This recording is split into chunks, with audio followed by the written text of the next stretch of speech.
जाऊंगा, काल के कपाल पे लिखता मिटाता हूं, गीत नया गाता हूं, गीत नया गाता हूं। बहुत सम्मान के साथ सम्माननीय मुख्यमंत्री विष्णुदेव साय जी।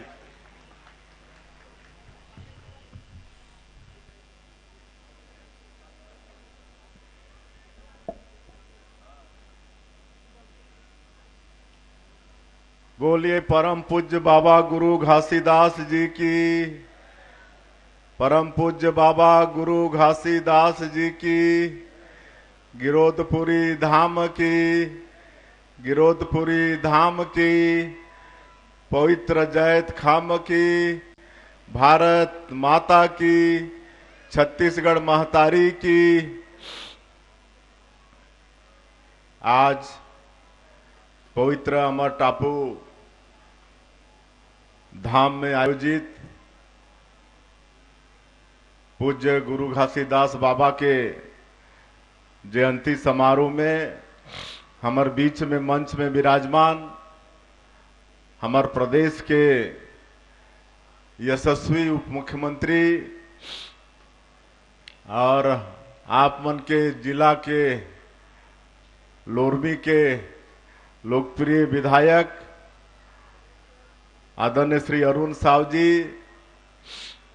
जिमन के पिछले विधानसभा 2023 में प्रसिद्ध नारा रही से नहीं सहेबो बदल के रहिबो रहीस ना, और उमन के होंकार पूरे प्रदेश में कार्यकर्ता में उत्साह के संचार और वो सरकार ला उखाड़ के फेंक दी। ऐसे श्री अरुण साव जी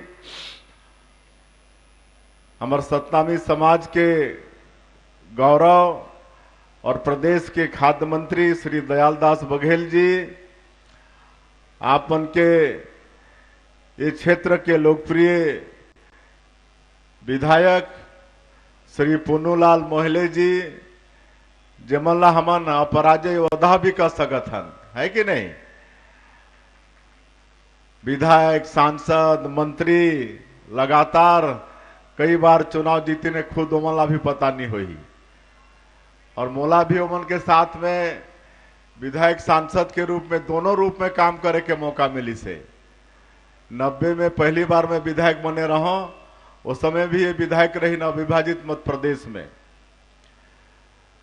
इस क्षेत्र के पूर्व सांसद श्री लखनलाल साहू जी, पूर्व विधायकगण श्री चंद्रभान बारमती जी, श्री चुरावन मंगेशकर जी, श्री विक्रमदास मोहले जी, जिला पंचायत मुंगेली के अध्यक्ष श्रीमती लेखनी चंद्राकर जी, श्री संजीत बनर्जी जी, और आयोजन समिति के अध्यक्ष श्री दुर्गा बघेल जी, हमारे जिला भाजपा के अध्यक्ष शैलेश पाठक जी, श्रीमती कृष्णा दुर्गा बघेल जी, मंच में विराजमान सबो हमार नेतागण, समाज के सभी पदाधिकारीगण, यहाँ के कलेक्टर, एसपी, सभी अधिकारीगण, और आज के इस जयंती समारोह में उपस्थित समाज के सभी बंधुगण, मातृशक्ति हमार माता बहनी मन, युवा साथी मन, छोटे भाई बहनी मन, हमार मीडिया के साथी भाई मन, आप सबके पूज्य बाबा गुरु घासीदास जयंती के बहुत बहुत बधाई, बहुत बहुत शुभकामनाएं। और आज ये कार्यक्रम में आमंत्रण पर मैं आयोजन समिति के और हमारे इस क्षेत्र के लोकप्रिय विधायक के भी आभार व्यक्त करना चाहूं। आज मोला ये सौभाग्य मिलत है आप मन के बीच में आए के।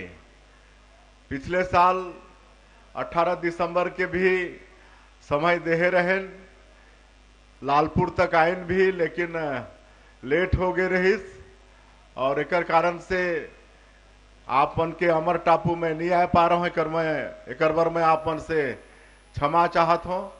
हमारे डिप्टी सीएम जी आए रहीन और मोहले जी तो रहे नहीं, लेकिन इस साल भी आज हमन कोरबा से शुरू करे हन।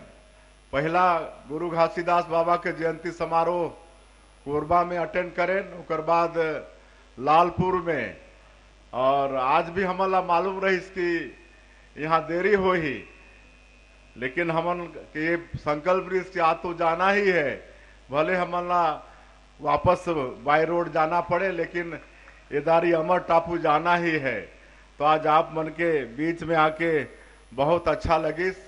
और परम पूज्य बाबा गुरु घासीदास जी के विषय में हमार मोहले जी बड़ा विस्तार से बताई ने, जन्म से लेकर अंत तक कैसे उमन के पत्नी के मृत्यु के पश्चात उमन के हृदय परिवर्तन है, इस तपस्या में लगिन, उमन ज्ञान प्राप्त होइस और चमत्कार भी करना शुरू करिन और पूरे देश विदेश में विख्यात होइन।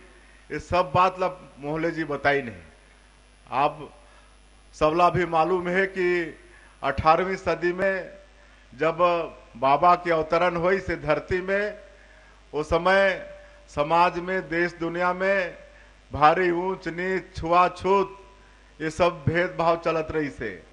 ऐसे समय में महान संत के अवतरण हुई और जो मनखे मनखे एक समान के उपदेश की सभी मनुष्य एक समान हैं और अमन के उपदेश ऐसा काम करिस कि आज तक भी हमन सब एक साथ सभी मिलजुल के रहत हन। तो ऐसे परम प्रतापी बाबा गुरु घासीदास जी रहिन और आज हमन भी ओमने के कदम में चलत हन। जैसे हमारे डिप्टी सीएम कहिन मनखे मनखे एक समान हमार बाबा जी के उपदेश रहिस, आज वही मार्ग ला हमार देश के प्रधानमंत्री भी लेके चलत हैं और ओमन भी मंत्र देन है, सबका साथ, सबका विकास, सबका विश्वास और सबका प्रयास।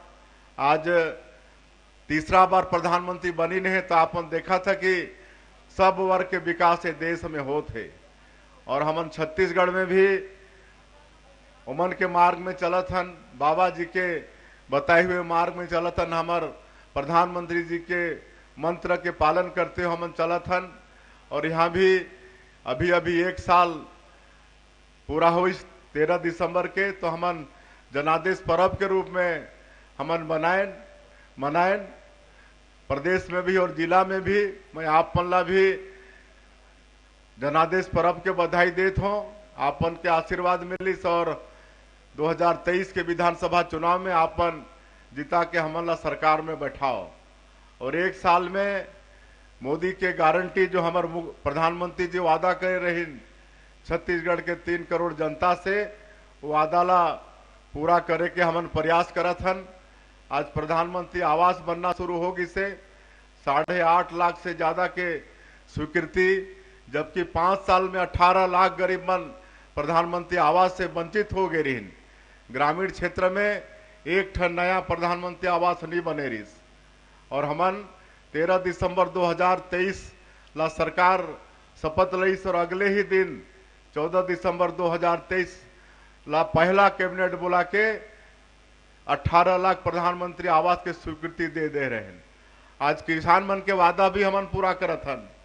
21 क्विंटल प्रति एकड़ धान खरीदे हन, 3100 रुपया प्रति क्विंटल धान के कीमत देत हन। पिछले साल 145 लाख मीट्रिक टन धान के खरीदी हो रही और 24,72,000 किसान मन के जो अंतर के राशि रही से 13,320 करोड़ रुपया बोला 25 दिसंबर के दिन जो हमारे छत्तीसगढ़ निर्माता भारत रत्न अटल बिहारी वाजपेयी जी के जन्मदिन जेला हमन सुशासन दिवस के रूप में मनाथन। वो दिन मतलब अंतर के राशि मार्च में दे रहे हैं, लेकिन वो दिन हमन 2 साल के बकाया बोनस जो 13 लाख किसान मन के 3716 करोड़ रुपया दे के काम करे रहे हैं और अंतर के राशि 13,320 करोड़ रुपया ये मार्च में दे के काम करे रहे हैं और 70 लाख से ज्यादा हमार माता बहनी मल्ला महतारी बंधन में हर महीना 1,000 रुपया भेजे के काम करत हन। तो ये सब काम मोदी के गारंटी में जो रही से आज पीएससी घोटाला के जांच करे के आश्वासन हमार प्रधानमंत्री जी दे रहीन।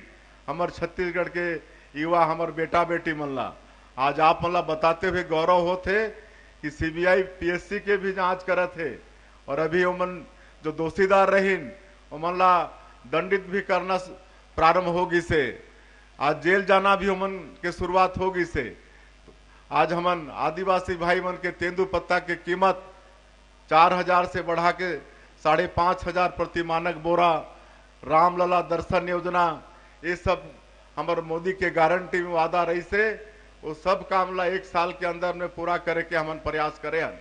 बाकी काम ला भी हमन करबो और विशेषकर हमार प्रदेश के बजट में हमार ST SC के विकास पर विशेष फोकस है। एक बार अलग से प्राधिकरण के भी हमन गठन करे हन। अनुसूचित जनजाति विकास प्राधिकरण, अनुसूचित जाति विकास प्राधिकरण, आज गुरु खुशवंत साहब अनुसूचित जाति विकास प्राधिकरण के उपाध्यक्ष बनी है, जो आरंग के विधायक है, आप मन के समाज के जो गौरव है। तो इस तरह से हमन काम करत हन। नया शिक्षा नीति लागू करे हन। मैं समाज से आग्रह करना चाहूँ कि ओकर भी लाभ लेना चाहिए। ये नया शिक्षा नीति में रोजगार ला भी शामिल करे हन। रोजगार परक ये नया शिक्षा नीति है। अब हमार बेटा बेटी मन पढ़ लिख के सरकारी नौकरी जेकर नहीं लगी, हमार रोजगार से भी जुड़ पाही। नया उद्योग नीति लाए हन। नया उद्योग नीति में जो हमार ST SC वर्ग के, हमार महिला वर्ग के जो उद्यमी होही, मतलब विशेष नया उद्योग नीति के तहत मतलब सहयोग मिली। ये सब के लाभ भी हमारे समाज के व्यक्ति मतलब मिल लेना चाहिए। आज 15 साल के हमारे सरकार में शिक्षा के सारा संस्थान हमारे छत्तीसगढ़ में आगे से आप मालूम हो, जब छत्तीसगढ़ राज्य बनिस तो 1 ठन मेडिकल कॉलेज रही, आज 10 ठन सरकारी मेडिकल कॉलेज होगी, प्राइवेट कॉलेज मिला के 13-14 मेडिकल कॉलेज होगी। आज यहाँ IIT, IIM, IIIT सारा शिक्षण के जो संस्थान होते, आज 15 साल के हमारे भाजपा के सरकार में हमारे तत्कालीन मुख्यमंत्री डॉक्टर रमन सिंह जी ला के खड़ा कर दिन। काबर शिक्षा विकास के मूल मंत्र है। बिना शिक्षा के मनुष्य कोई क्षेत्र में विकास नहीं कर पाए, या फिर शिक्षा के अभाव में समाज भी विकास नहीं कर पाए। इसलिए समाज से मोर आग्रह हुई कि हमारे सब बेटा बेटी स्कूल में पढ़ें। आज हम जिला जिला में आज नालंदा परिसर खोला था, लाइब्रेरी खोला था।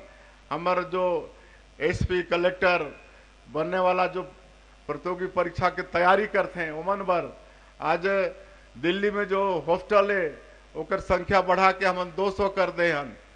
तो ये सब सारा व्यवस्था एक लाभ समाज ला लेना चाहिए। तो बहुत देरी भी होगी से, और बात तो कहे पर बहुत कुछ रखे, काफी मांग आई से। मैं आश्वस्त करना चाहता हूँ कि सब काम ला हम धीरे धीरे करबो, लेकिन आज जब आए हन तो आप मन के क्षेत्र के लोकप्रिय विधायक के पिछले साल से मांग चलत रही से, मैं कहे भाई अमर टापू जाके ही मैं घोषणा करूँ, भले 1 साल आप मन ला रुकना पड़ी। तो आज एक अंतेली में नवीन महाविद्यालय के घोषणा करत हो। यहाँ 14-15 किलोमीटर दूर तक कोई कॉलेज नहीं है, तो यहाँ के हमारे बेटा बेटी मला ये उच्च शिक्षा बरे के महाविद्यालय के यहाँ मैं घोषणा करत हूँ। उसने ये मोतीमपुर में स्वास्थ्य केंद्र के, प्राथमिक स्वास्थ्य केंद्र के घोषणा करत हूँ। वहाँ के जो उप स्वास्थ्य केंद्र है ओकर अपग्रेडेशन करके प्राथमिक स्वास्थ्य केंद्र में ओकर स्वीकृति के मैं आज घोषणा करत हूँ। और बाकी यहाँ के सौंदर्यीकरण ये सब के भी बात आई से मैं आप मन ला आश्वस्त करत हूँ कि वो सब काम ला हमारे छत्तीसगढ़ के आप मन के सरकार करने वाला है। आज चाहे वो गिरोधपुरी धाम के बात हो, आज वहाँ जो कुतुब मीनार से भी ज्यादा ऊंचा जैत खम बनी से, जो हमारे बाबा गुरु घासीदास जी के जन्म स्थली, कर्म स्थली, तपो स्थली है, वहाँ के भी 54 करोड़ के लागत से जैत खम और सारा विकास के काम ये भी हमारे तत्कालीन डॉक्टर रमन सिंह के सरकार, भाजपा के सरकार ये करी से। तो आपन के हमारा आशीर्वाद मिले, मार्गदर्शन मिले, आपन के सारा काम करे बर हमारे सरकार तत्पर है। और बाकी आपन ला और ज्यादा नहीं कहते हुए हर साल आपन बुलाते रहे हो, इसने आशीर्वाद देते रहे हो, ये आग्रह करते हुए और अंत में फिर से एक बार हाँ एक